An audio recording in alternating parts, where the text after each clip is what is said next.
It is Saturday, June 21st, and Trump's Treasury Secretary Scott Bessent dropping a truth bomb to the media this morning. Why and how? How is it possible we're seeing real wages skyrocket this much in just 5 months? Also, what in the world is happening in Minnesota? The FBI confirming that Kash Patel received a confession letter from Vance Bolter confessing that Governor Tim Walz hired him to do it.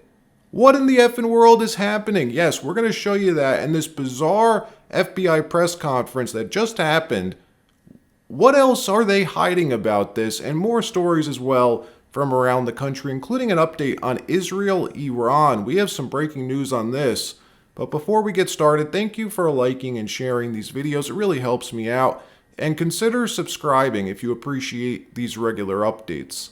We haven't had a recession. As a matter of fact, the economy is very strong. Household income growth was 0.7 or 0.8% in April.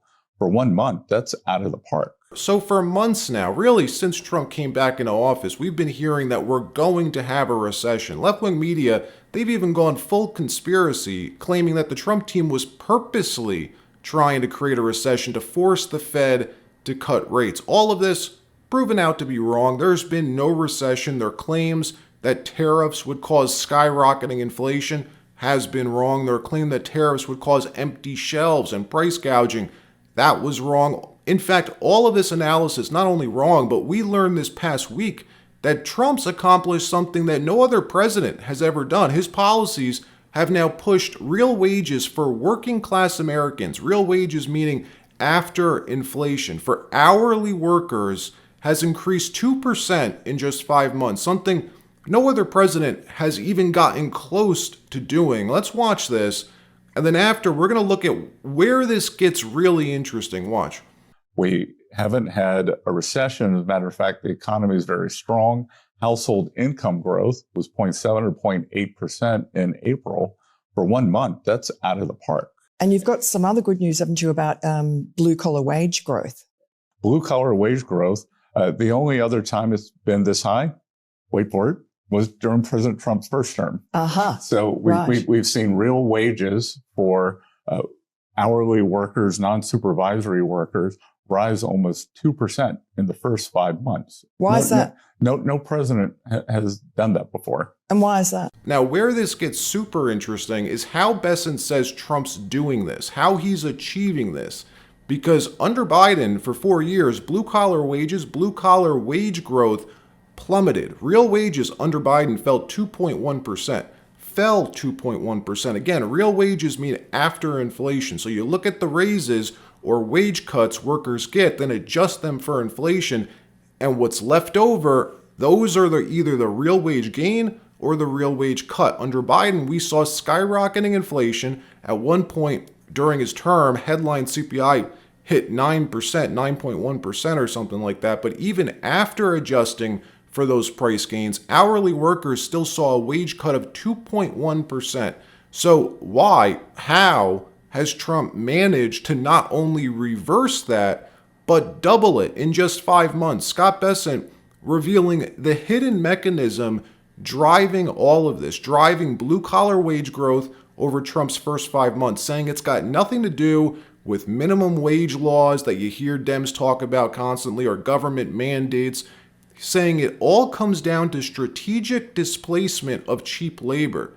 That's right, the Biden administration flooding this country with 11 plus million illegals willing to work for low wages, undercutting American workers. Watch what he said. I think there's also likely a component of whether it's 12 or 20 million illegal aliens coming out of the workforce. And Joe Biden opened the border and it was flooded. And that for working Americans, that's a disaster because it's pressure on their wages. And so blue-collar wage growth went down during Biden. It did. And it's back up again just in a few months. In 5 months. 5 months, 5 wow. months. Which is so obvious. You don't have to be an economist to understand this. All you hear on corporate media is how these illegals do jobs that Americans refuse to, which is Not true. Illegals primarily take construction jobs, blue-collar type jobs, whether it be laying cement, pouring concrete, working on demo crews, warehouse work, steel mills, manufacturing even. If you remove that layer of cheap labor, these businesses are forced to hire Americans, forced to pay a little bit more, but Americans end up getting those jobs. Scott Bessent adding that for decades, Wall Street has had a great run, while Main Street struggles. Trump's mission, he says, to give Main Street its turn to also participate. Watch this. And I assume that I will walk out of the building in January of 2029. What are the 3 to 5 things that I would have liked to have done? So stabilize the U.S. finances and put that on a good trajectory that will make sure that we have another great 250 years, bring back and make sure that Main Street and Wall Street have both done well.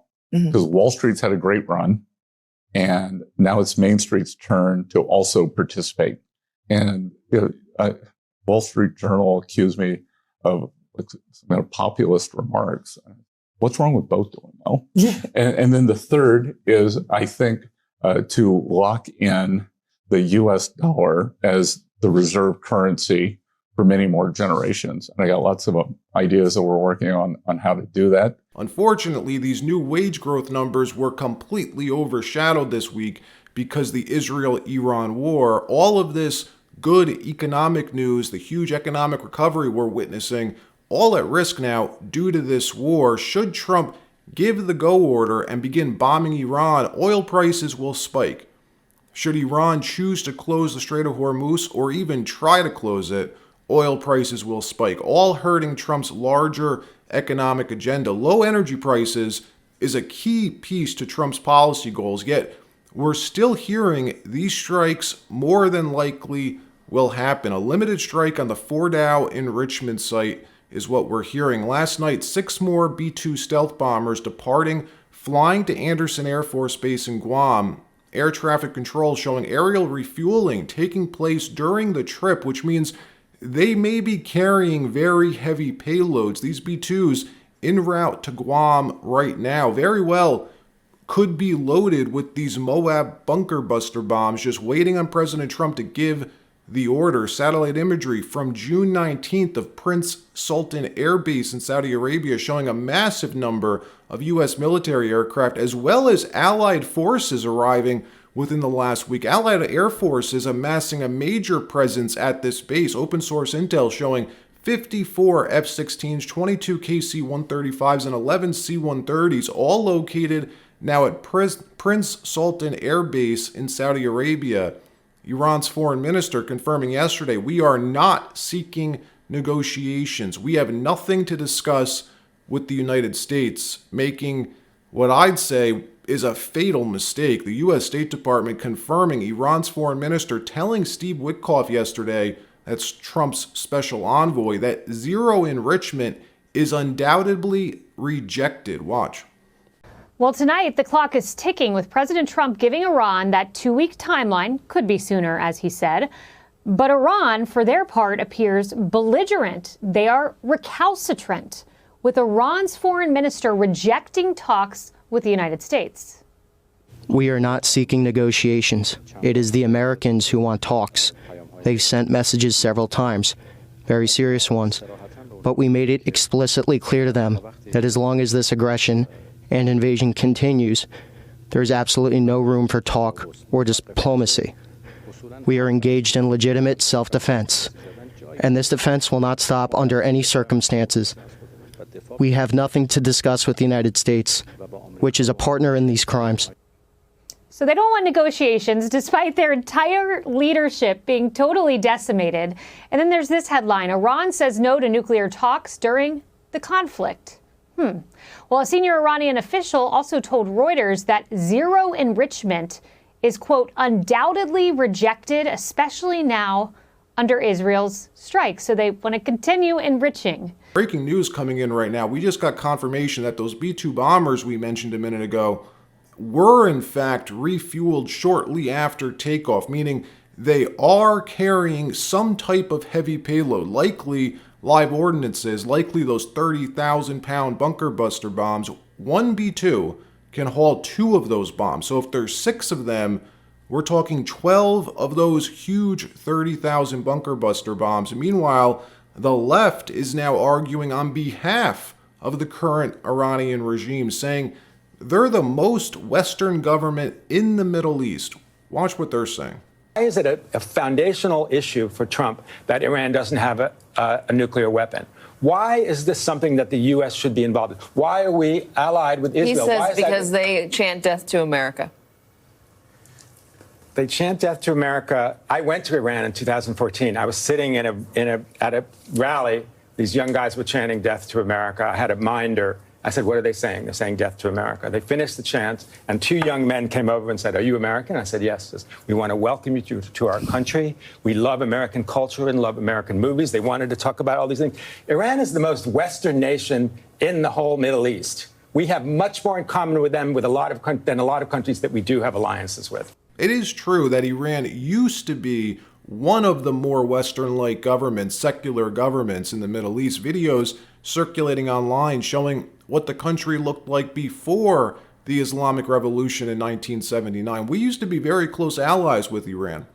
Trump now in a very precarious position. If he doesn't authorize these strikes, he risks making the U.S. look weak, look indecisive. If he does strike, though, he risks throwing us into a large, protracted war. Iran could retaliate by launching missiles at U.S. air bases or U.S. bases in the region, in Iraq, or by trying to close the Strait of Hormuz or mining the Strait of Hormuz, all of which would force the U.S. to get even more involved. Anything with the Strait of Hormuz would force Trump to bomb Iran's naval infrastructure. So many risks involved here. Trump doesn't like risk. He likes winning. Yet all of the options before him seem to be lose-lose type scenarios. I believe he will end up ordering these strikes.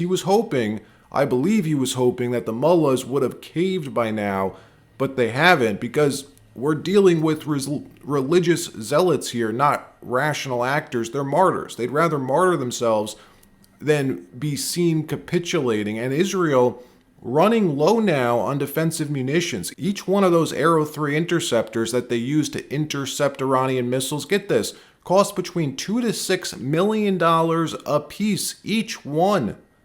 War is extremely expensive and inflationary. In another story, the Minnesota shooter story continuing to get even more disturbing. Vance Bolter, the man who was appointed by Tim Walz and then arrested and charged with assassinating that Minnesota lawmaker last week and shooting multiple others. It turns out he has sent Kash Patel a letter, a written confession, claiming that he wasn't only appointed to that working board by Tim Walz, but that he was also hired by Walz and instructed to take out Senator Amy Klobuchar so he could claim her Senate seat for himself. What in the world is happening here? Watch. Assassin who disguised himself as a cop to shoot down Democrat politicians and their spouses. He killed 2 and seriously injured 2 others. Today, we're finding out he wrote a letter to the FBI claiming he was trained by the U.S. military, quote, off the books, and that Tim Walz asked him to kill Amy Klobuchar so he could take her Senate seat. Belter's facing state and federal murder charges. He also claims in this letter that the military, the U.S. military, he says, covertly trained him off book. And it gets even stranger. In this new press conference by the FBI, they explain how police arrived on scene before Bolter entered this lady's house, this lawmaker's house, got into a shootout with them. Doesn't it seem like maybe, just maybe, Bolter was never supposed to make it out of that house? That's what normally happens, right? These shooters are always ended before we can learn what the real story is or the backstory. Well, not this time. Bolter's talking and saying some wild things. So, I don't know, did the plan fail?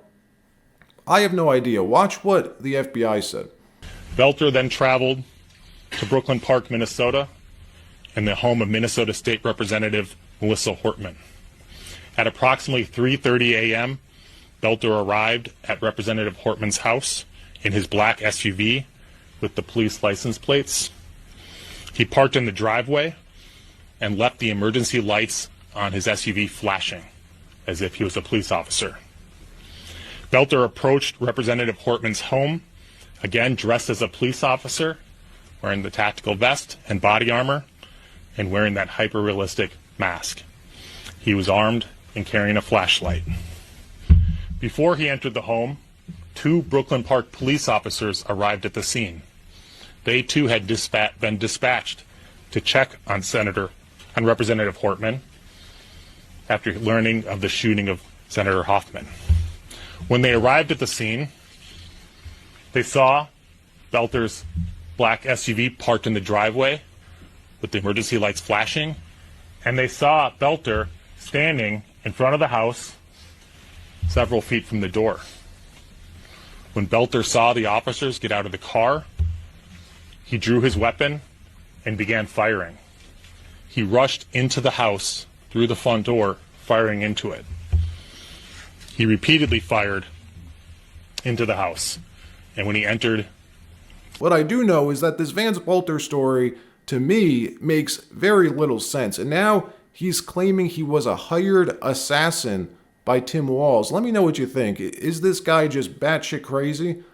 Or is there, I don't know, more to the story? Obviously, yes, he's insane. Anybody who does that isn't right in the head, but I don't know.